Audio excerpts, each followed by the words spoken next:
Excellency, the President of the Republic of Kenya, Dr. William Samoei Ruto, to address the summit. Welcome, Mr. President.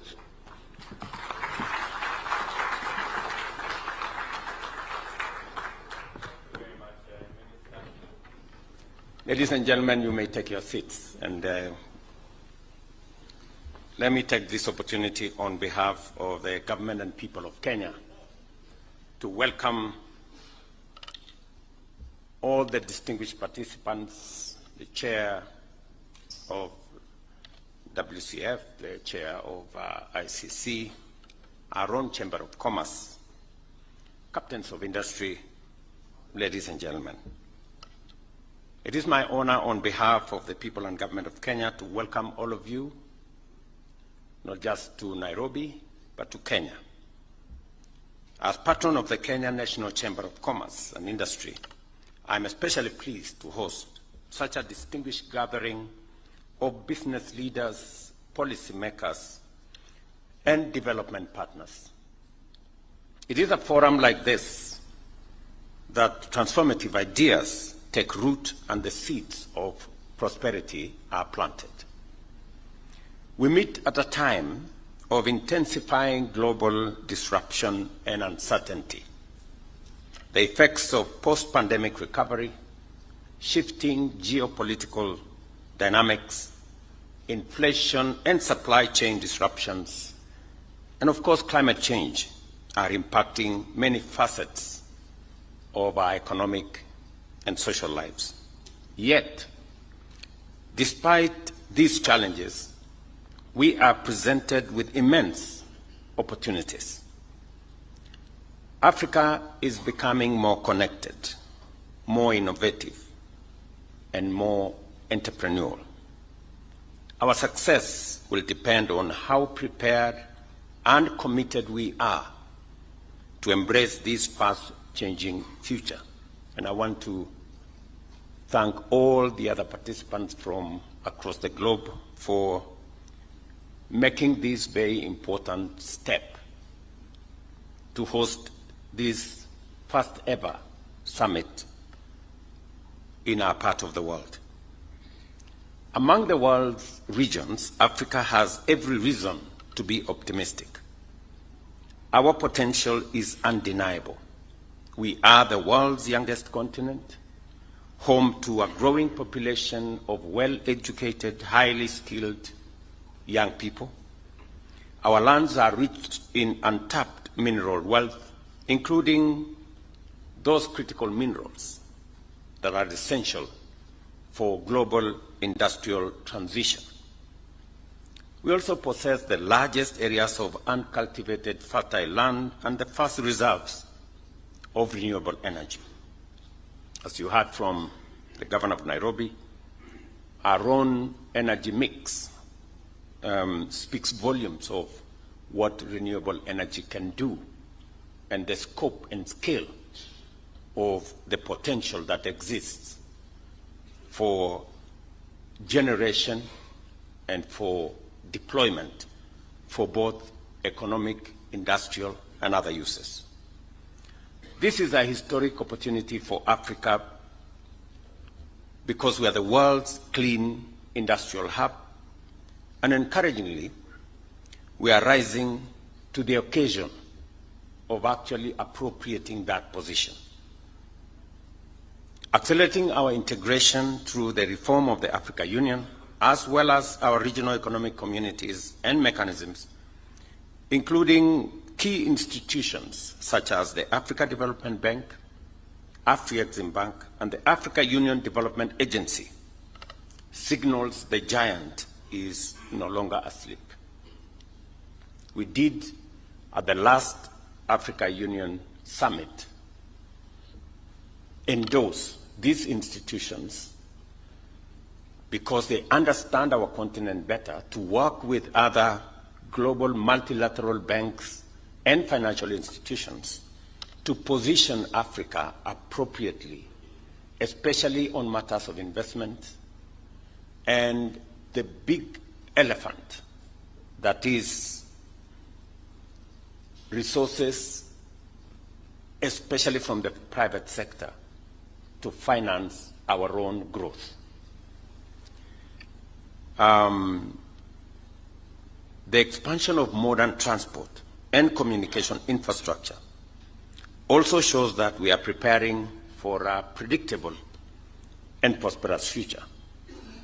Conversations are ongoing in the LAPSET corridor that will connect Kenya, Ethiopia, and South Sudan. The first almost 700 kilometers of road is being constructed. We will shortly be discussing the extension of the railway between Kenya, Uganda, DRC, and Rwanda into the heart of the Great Lakes. We are surely looking at how to connect Africa better.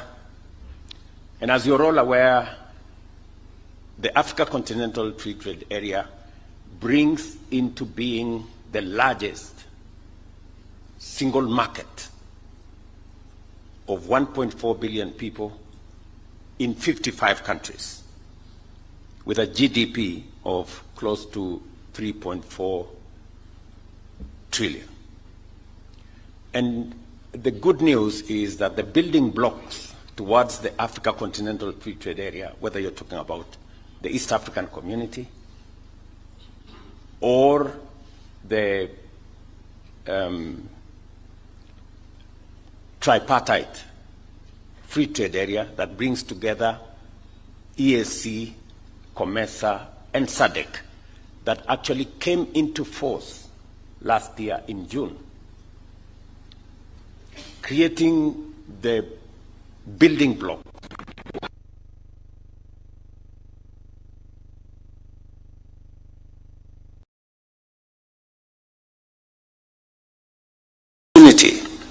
for business, for investment, and for trade.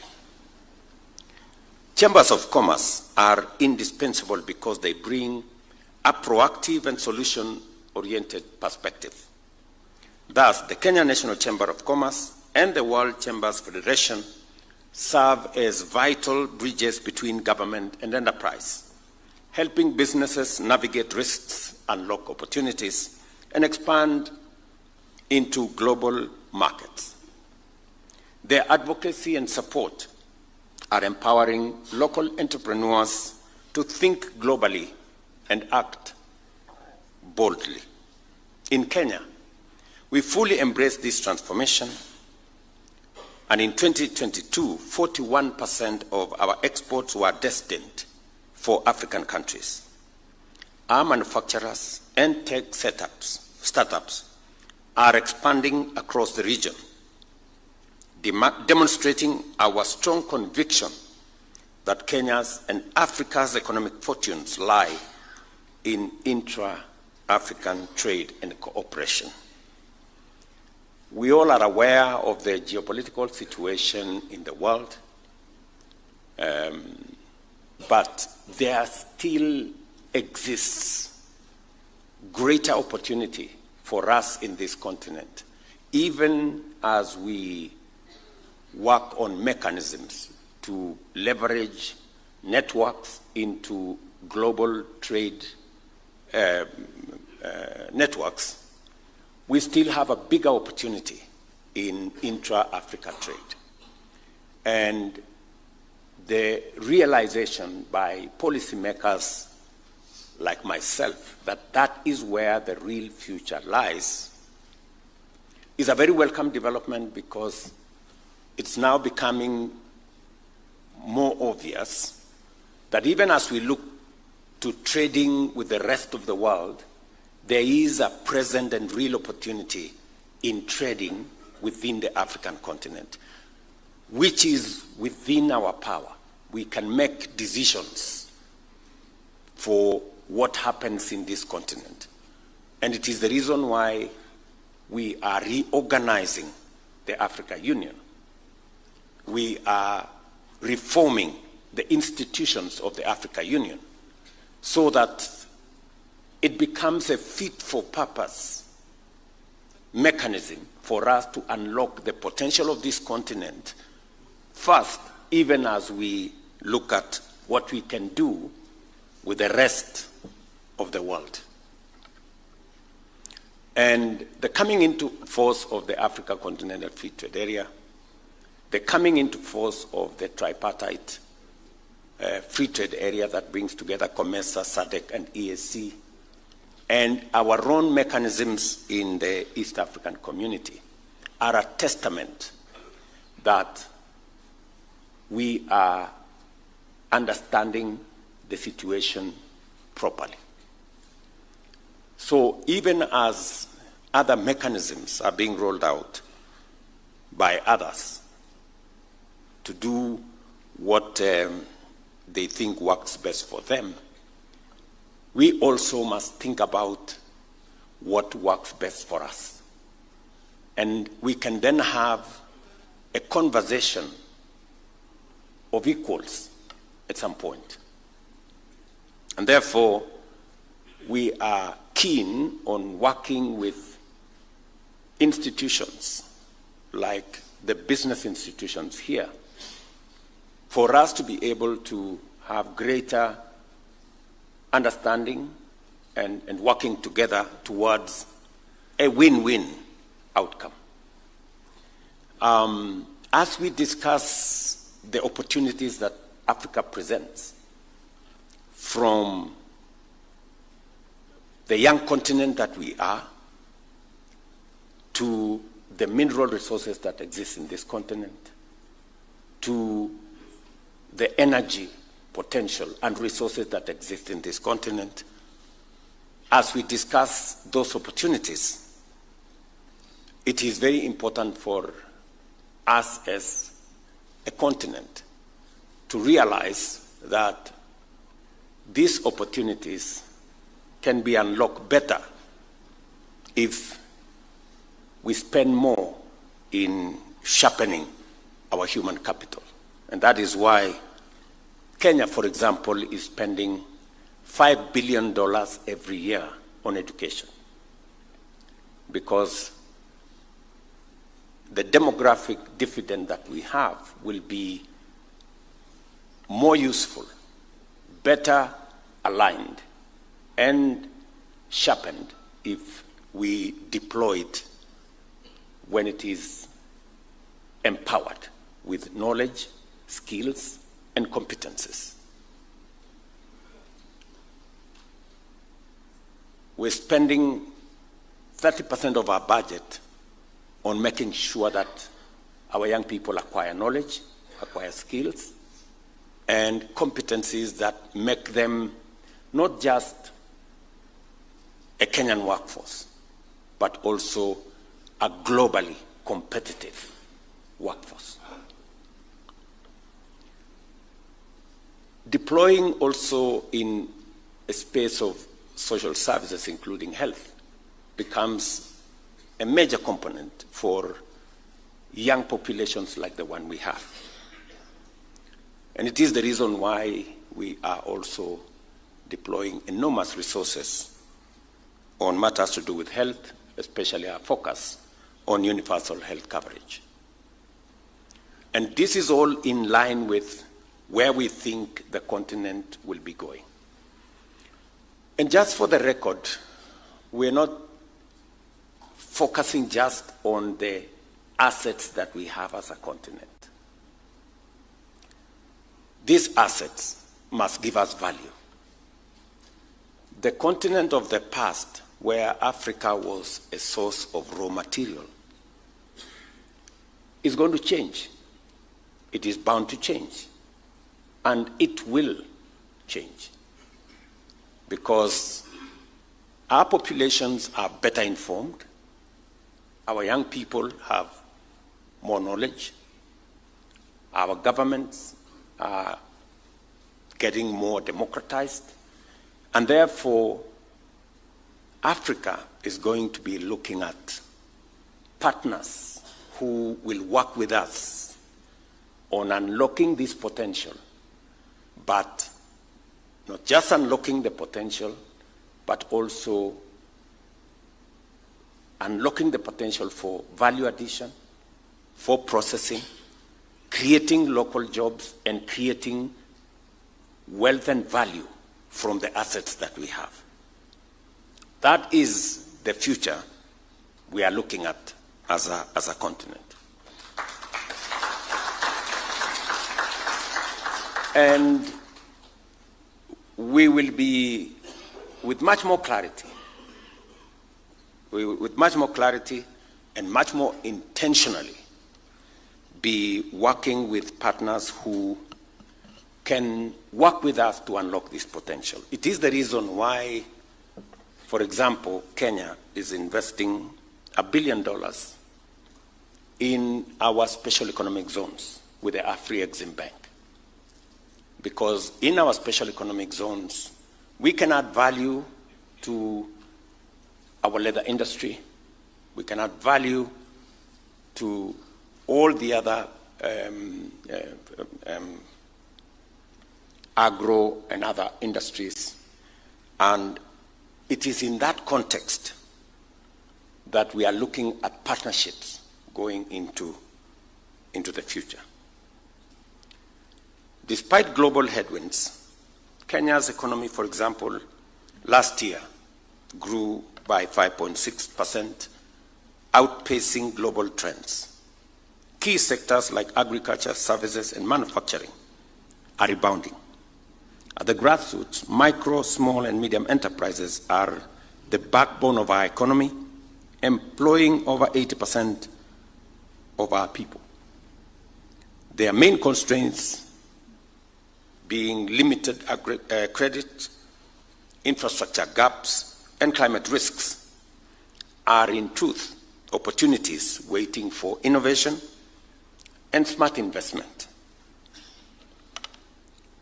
Because if you look at the MSME sector, they pay very high interest rates, yet they still make money. If there was financial innovation that has products like we tried with the Hustler Fund, it's amazing how Hustler Fund today, despite the fact that it has no collateral, up to 90% repayment is happening.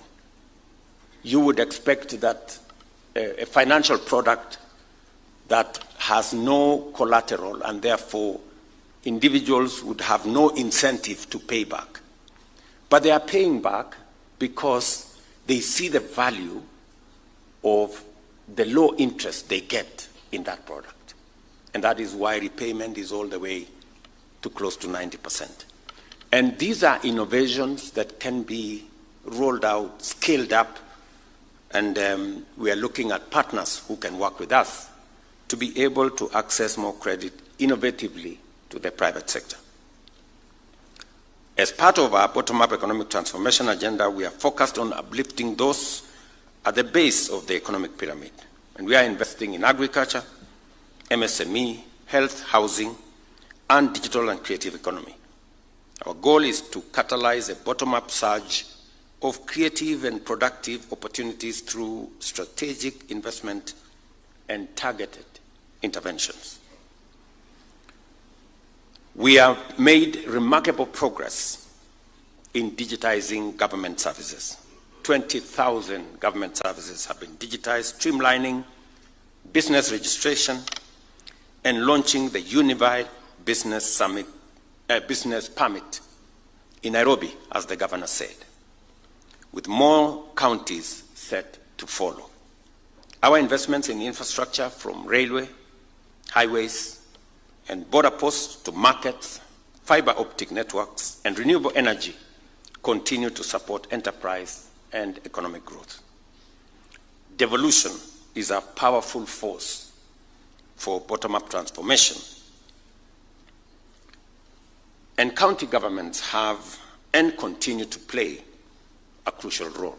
Together with the devolved chapters of the Kenya National Chamber of Commerce, counties must champion pro-business reforms, eliminate bureaucratic bottlenecks, and support local entrepreneurs. To encourage this, we are developing a county ease of doing business index to drive healthy competition, accountability, and progress. Whether we look at Kenya or any other African country, the signs are clear. Africa's future is bright. Through collaboration, investment, good governance, private sector innovation, and a reform-driven approach, we are ready for takeoff. In this journey, chambers of commerce will play an increasingly critical role. Kenya, for its part, is committed to remaining open for business, regionally engaged, and globally ambitious. Let us therefore move forward with shared purpose to unlock Africa's vast potential. What we achieve together, driven by this collective commitment, will shape a prosperous present and even greater legacy for generations to come. Ladies and gentlemen, I know that there will be intense engagement by the different actors, business people, chambers of commerce, leaders of industry in this two-day event. And I am looking forward to getting an outcome of your decisions, especially those that are connected to policy decisions that we need to make it much more easier for business, for investment, for trade to flourish, so that together we can create synergy in areas that create a win-win outcome for business and for our countries. And therefore, I really wish you my very best as you engage in these 2 days, and I look forward to the outcome of this meeting as we work together towards a better business environment and investment climate. Thank you very much. God bless you, and welcome again to Kenya. Thank you very much, Your Excellency. Another round of applause. If I may request, Your Excellency, for you not to exit. Can we take our seats, please, briefly? I'll request that I invite Dr. Eric Ruto, who has a gift to present to you on behalf of the Chamber. So if we can have the gift kindly. Let's take our seats, please. Let's take our seats, please. And then after that, Your Excellency, I'll seek your indulgence just for 3 exposures of photos to mortalize this particular event.